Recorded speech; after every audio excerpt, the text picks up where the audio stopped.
Kenya toka yiero kaunti ma Nairobi odiochieng' ma kawuono ema gichamo muma MCAs kaachiel kod yiero speaker. Iparoni deko makama ang'o manokelo deko makamae manomiyo gavana nodeko kapok oluongo MCAs ochope od buch kaunti kacha ocham muma kendo yier speaker?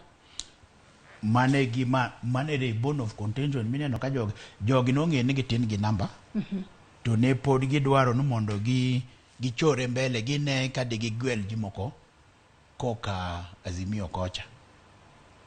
Ne pod gidwaro yo moro ma diginwang' kodo namba. Ting'en ka time tin to ok inyal yudo namba. Koro since ne gin ema gin e telo, koro yot ne mar mondo okaw ndalo mathoth kapok oluongo meeting mokwongo ili omigi seche mag manyo ji kaka digiyudi ji mondo oduogo korgi. Tero nere ni gino ogore e Luanda nikech kaka jogi koro gin Machakos no gipimo wach to gipimo wach kaka joka ng'ato.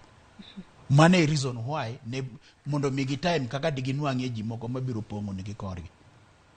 Akia ka wase tudore kendo koda Ken ka entiere e kaunti ma Machakos, kata kamano podi nyisani podi loso weche maga tudruok.